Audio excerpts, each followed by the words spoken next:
movement.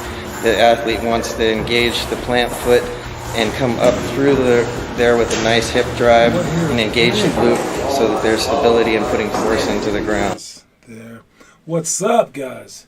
Who do we have in the comment section? I got Blake. Hello. What's up, Finn? You won your March Madness bracket tournament? Because I had Baylor beating Gonzaga in the championship. Now, who were you going against? Were you playing against your two little brothers who have never watched a game? Because that kind of depends, you know. Like some people play against, you know, like their co-workers. Some people play with. No, I'm just joking, man. Whoever you're playing against, that stuff's hard to win. I've never won one ever. That's why I don't play anymore. We got Blake. Baylor had Jimmy Butler and Donovan Mitchell. Of course they won. That doesn't make sense. What? Donovan Mitchell looked just like Donovan and Ward, number 45. John, why do you have ads? Do I have ads? Are they paying you? I don't think I have ads. Oh, the stuff in the beginning, that's just stuff for decoration. But sometimes the website that I'm stealing it from, it has ads on it, so I try to cover that up. But speaking of ads, I will have ads, but I'm doing it for ourselves now. All right, I'm gonna do ads for the stuff that we have in the store. All right, and I was thinking that you guys could maybe even come up with some videos, like for like the wrist roller per se. Where can you guys hear me, by the way? I hope so. All right. So I'm gonna do ads, and I can show you one right now. I have it on a random thing right here. Let me see. I have an ad button. Anytime that I click this, it'll show you guys like a short ad. But I want to hype us up since we have coins and we want them to earn coins. Part of consumerism, where you know what our world is subjected to, is the fact that we want to buy stuff. And why do we want to buy stuff? Because of ads, right? So here's one of my ads real quick. But again, eventually these will all be ads with our kids in it, with me in it maybe. I don't know. I'll let you guys just make random ads and I'll pick the best ones. All right, here's one ad for you guys right here.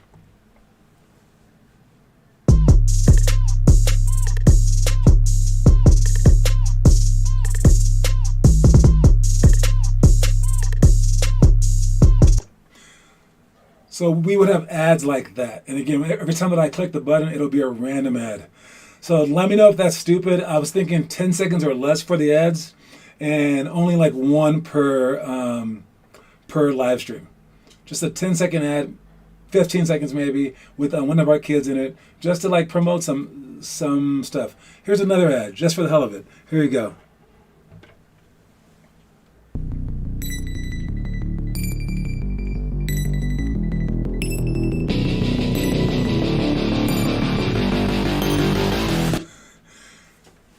Is that random? Anyways, let me know if you like the ad idea. I just came up with it today.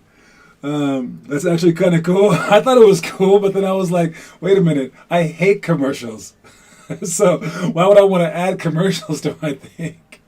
But again, if it was like if it was with us in it, I think it would be dope and like add some music to it or whatever. I don't know. Just an idea. Anyways, the quote of the day, speaking of ads, let me see. Where's my quote button here? The quote of the day is, everything is practice. All right, that guy behind me is Pele. He is probably like, this is a good word. He is the greatest soccer player of all time. Is he the best? I guess not. I guess he's like top 10. But he's the greatest because he had that name, Pele. I mean, it's a cool-ass name. I don't even know the other ones, like Neymar, Beckham, the Messi, right? Messi might be like the most talented. He's like the Kobe, right? But greatness, where like you are like Michael Jordan, it also takes other factors, including the zeitgeist of the times. Like this guy was he was linked to like political movements. He's like Bob Marley. So greatness is more than just your play, which is crazy. So like Pele is the guy that everyone can like name, even if they've never watched a single soccer game. So he's the greatest. But anyways, everything is practice. That means that a game is time to get better. Practice is the time to get better. Open gyms, time to get better. If you can see things like that, just walking up the stairs, there's time to get better. I used to have my ankle weights on, and I would walk upstairs, and I would anytime that I was like talking to someone, I would just start doing calf raises. Anytime that I was like looking for a book on the bottom shelf, I would stretch. Like I always tried to get better and like in these small ways. So like everything is practice. And if you can think of it like that, everything is practice. Now practice matters too, because a lot of people just go, oh, it's just practice. This is like the opposite of Allen Iverson's quote, where it's practice, practice. No, this is like, yo, it's not just that practice is practice. It's that games are practice too. Everything's practice. The championship game is practice. All right. What is this? Ren, you know that thingy is washing hands, not clapping. That is funny. Bob Marley is the greatest and the best. Yeah. Moving on. We have again just know that everything is practice. All right. I have a fake ghetto green screen behind me right now. That's why it's kind of coming in kind of weird. I just put some boxes up in a green screen, but I have the real one coming on Thursday, and I just wanted to try it out. So there's a green screen behind me. There's some things to like hide, like this. I can adjust it, but it's really weird. So it's hard, but I'll figure it out. What I'm trying to do here is I'm trying to make this not just cool and interesting for the kids. Because it's hard to like just watch this stuff every single day and want to be a part of it, want to get better every single day. So we have to make it kind of entertaining. And then secondly, I'm trying to make it interesting for the person that takes my place. Because again, I can't do this. I need to have someone else do it for me. But maybe like a couple of people. And as they take my place, I have to make it fun for them. So if it has all these cool little gadgets around here, that makes it very, very interesting for them. And I always tell you guys, like, if you make basketball your religion, it's still a religion. And we're kind of adding consumerism. We're kind of adding some other things, like where you're trying to like buy all this stuff that we have here. All right. Well, for consumerism, they have commercials. All right. And if your church is buying stuff, like everyone wants to buy stuff, right? Everyone doesn't want to go to church every day. I mean, think about that. Church is one day a week and people still complain. Consumerism, you want to buy stuff every freaking day. All right? That is like so much in your soul. And, some of you guys, I'm sure not everyone's like that. But consumerism rules our world. So we're going to try to make it like that religion. All right? So, again, anything that you guys have like that might be interesting, let's just add it. Because if we can make this part of it fun, now going out there to play basketball would just be super, super duper easy. All right, let's start with 1-on-1, 5 seconds from half court for our elementary drill. All right, 1-on-1, 5 seconds from half. All right, you start at half court, put the other person on the 3-point line, and then you sprint out and you got 5 seconds to go score. Don't go slow on this one. If you can go fast and can sprint, and they have to turn you, things like that, it becomes unfair for the defense. All right, so you have to make sure that you go like balls out fast. And if you start fumbling the ball, that's your fault. So on the offense, you have to have a couple of things: the ability to go fast and the ability to change directions, and then also the ability to finish with the left or the right hand. Because the defense, all they really have in this is the extra effort it takes to make you change directions. All right, and if they can make you change direction twice, they're just an elite defender. But stopping you should almost be impossible. John, where are you going to film all the drills? I'm not sure yet. I need to get a gym on Thursday, which is 2 days. My stepdad and my cousin, they're gonna go talk to their school, and that's where my brother back there, he used to play at this school that had like a nice gym to it. It has like 6 courts. I can add a couple more courts. Has a weight room on the side. All this stuff, right? It's a nice gym, but they left that school to go to like the new bigger school that got built. And they gave that school, which used to be for the 9th through 12th graders, they gave it to the 1st through 6th graders. So their new school now is like 2 gyms. It's huge, it's humongous. But now this 1st through 5th or 6th grade school has no one in it. No one's using the gym at nighttime. Like a few schools use it or whatever. They're going to go in and try to see if I can monopolize that gym.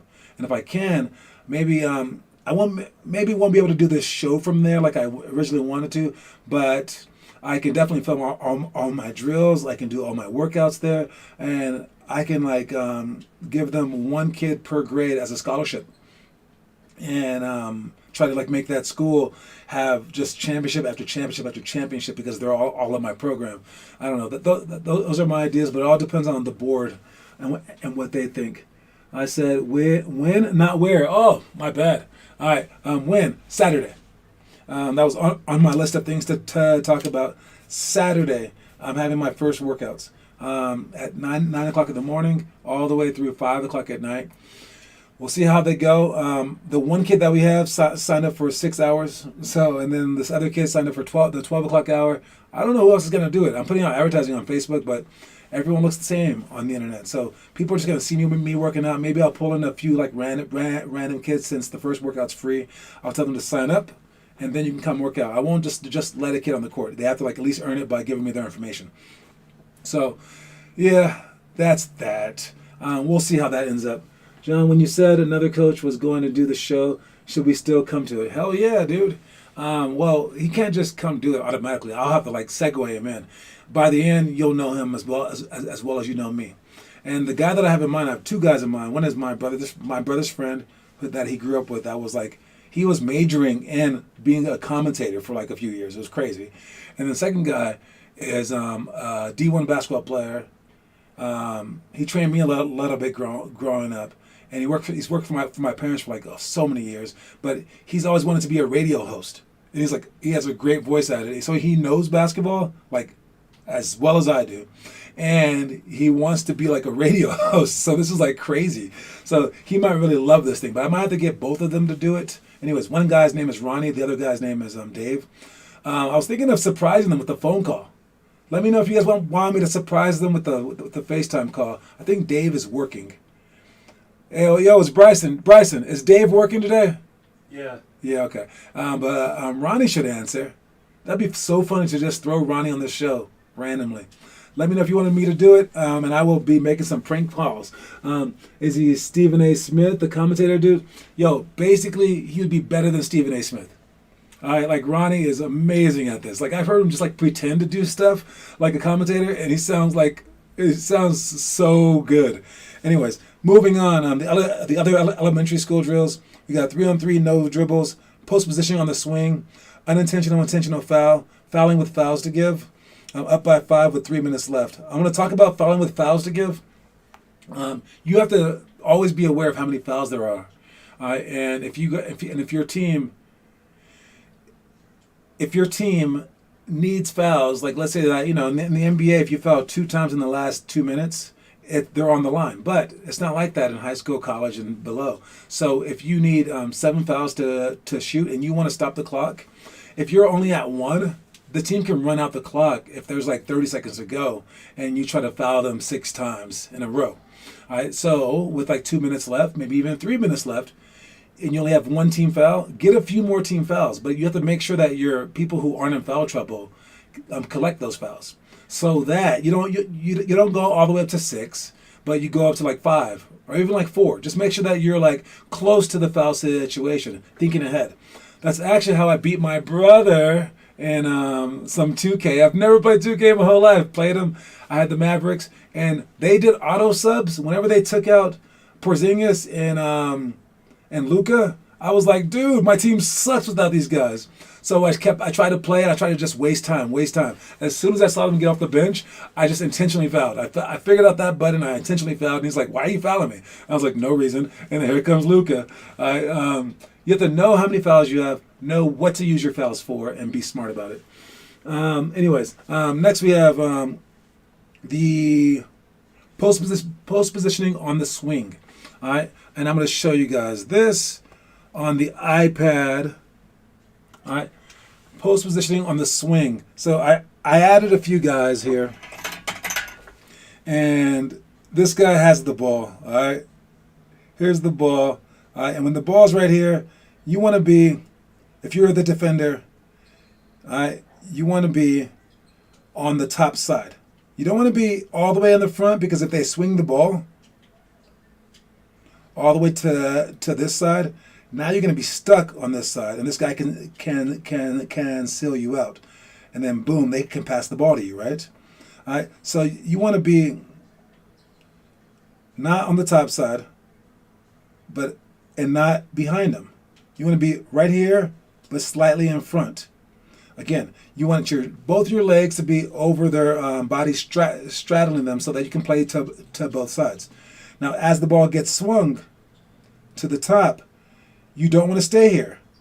Because if you stay here, this guy can get in front of you and then post you up. You want to keep your distance, and you want to jump off. Hopefully he should not be jumping with you. All right? And you want to jump off as fast as you can. Now, as this guy comes forward, you want to give,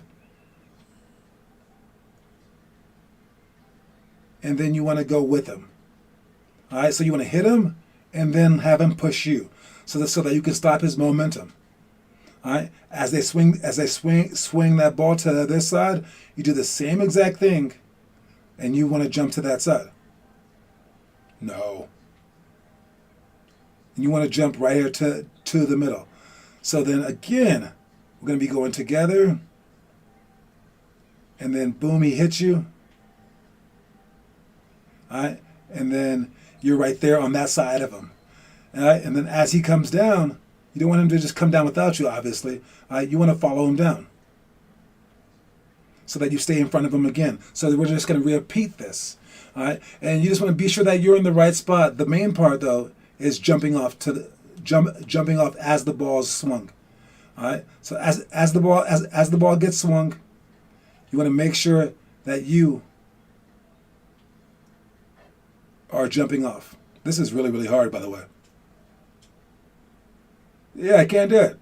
There we go. Nope. It's too hard. This thing is very, very difficult, but you get the gist. Anyways, coming back to it. All right, I'll get better with that kind of stuff, but pole position on the swing is not something that you see until you're in college. I just realized your head's floating in the top left. Yeah, my head was floating. 2K, I love the Mavs and Luka. Yeah, Luka's amazing in that game. I didn't have to do anything. Actually, in the last few minutes, you don't need to be at 6 fouls to be in the bonus. So now that is not the case for high school and college. In the NBA, you just have to foul twice. So if you have one foul, it's just two more fouls. And they did that because it got silly when people kept fouling. They have not done that for the lower levels yet. So you have to actually be in the bonus to be in the bonus. There you go. All right, moving on. Let's see what else is on my list of stuff to talk about. Oh, I practiced the Vertimax today. Now the plan was to have my younger brother practice it. He's a little big though, so the belt couldn't go around him. Yeah, he needs to lose weight to be able to lose weight, but it's okay. That means he's just stronger than I am. So I put it on, and dude, it's pretty hard. It was hard to even put on all the straps and stuff like that. But I need to get better at it so that when I have people there live, they aren't confused. All right, so but it was a good workout. You can make the tension all the way from like 5-pound resistance, which is like nothing, all the way up to like 200, 300-pound resistance if you like strap multiple things to them. You can do off the platform stuff, on the platform stuff. It's a lot of stuff that you can do. All right, it's actually one of our commercials, but I'm not going to show you commercial because they are on random. Who knows, but maybe I'll get it. Commercial time.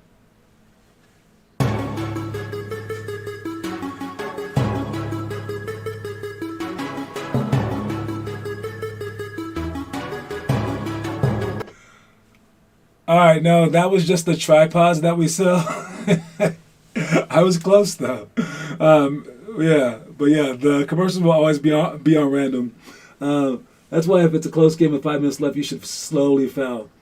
Yeah, like slowly foul. All right. Anyways, moving on. We got middle school stuff. We got clockwork passing drill, zone cutting, ball and hold drill, jump ball positioning. All right, taking the last shot, post entry plus kick out. You're becoming a sellout. I'm gonna be such a sellout, dude. It's gonna be crazy. All right, but again, I will sell out to you guys. So like whatever makes you guys better. Basically, I am a sellout. Like people are like, "Yo, you want to come out? Hey, you want to go like on vacation?" I'm like, "No, I got basketball." Like this is like my number one thing that I do in life, and it's what makes me happy. So it's what I'm doing. So I'm like Nelly. He said, "If you call me a sellout, you're damn right, and I'll do it again." Anyways, For high school, we got tip drill, one-on-one wing, and one-on-one rebound. Not in help equals points. Zone, 1 or 2 guard front. 16 plus seconds up by 4 plus points. And offense rebound tips. Let's talk about the zone 1 or 2 guard front. I'm gonna see if I can set this one up. I like talking about this one. And what do we have? It's my least favorite thing ever. I hate vacation. Yeah, man, vacations suck, dude. Anyways, talking about the zone. All right. So if we're here playing zone and they're the ones playing zone, all right. If they're in a 1 guard front, like let's call it a 1-3-1. It may seem unbeatable, but there's so many holes in this thing. All right. There's so many holes in this. All right. So where we want to go, that's why we have our cool faces on. All right. We want to go to a 2 guard front. All right, because now we're going to make this guy in the middle choose one of us to guard. If he stands in the middle right there and he's not guarding either one of us, now we can penetrate. Basically, you force them to be out of this zone. All right, so if he's just guarding the ball, pass it back and forth, whatever. So you force someone somewhere to step up, and the moment that they step up, now they have even more space open for these guys. All right. For this guy right here. All right, and then eventually you're going to put them into a man-to-man, because now they have to be in a man, because if they start spreading out and you have all your guys on the court and you guys are like, let's say here, and this guy is in the middle like that, well, now they're going to have to guard you. All right, so if we have the ball up here, that means that this guy is probably going to have to step out to guard him. All right, and if this guy is going to pay attention to him, well, he has to do it so fast that this alley-oop pass isn't taken. All right, so basically, as soon as you do a 2 guard front against their one, it becomes there are ridiculous amounts of holes, like right away. All right, and they're not able to play the defense that they wanted to. All right, so 2 guard front against a 1, and then against a 2 guard front like this.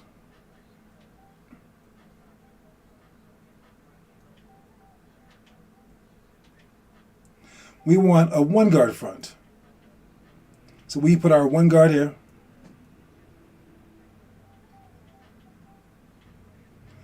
Like that, and then we can have 2 inside guys, or 1 guy can even flash out. All right, but basically now you do the same exact thing, but now in a different way. Now, if this guy has the ball and he passes to him, all right, this guy in the middle, he has to choose which one he wants to guard, and whichever one that he chooses, well, now this guy has to rotate over, and now this guy on the weak side is open. All right, so if you can get any kind of penetration from this guy right here and penetrate to where 2 guys have to collapse, like that guy and that guy, now you have everyone basically open, because now he has a choice to either guard him or him, and he's gonna probably choose him since he's closer. So if they're in the zone, it's gonna give you guys so many points every single time. Who do we have here? It's my least favorite thing ever. I know 2 guards, if they have 1, you never match them. With the number of people up top, you always the opposite side. Yes, yes, yes. I just don't know how to type proper grammar. That happens. All right. Anyways. So that's a zone. If you see a zone, you attack a zone. And it doesn't have to be right away, but you attack the gaps. And to create gaps, you have an odd man front if they have an even. If you have an even man front to their odd. All right. Next up, we have our trivia for the day. All right, so our trivia, we have Finn leading. All right, there's a great quote right here on this piece of paper. All right, it says, it's about Kevin McHale talking about his opinion of the triangle offense. All right, the triangle offense was invented by Tex Winners, used by the Bulls, the Knicks, the Lakers, everywhere that Phil Jackson went. And he said about the triangle offense, he said, if you have the best players, you can run the square.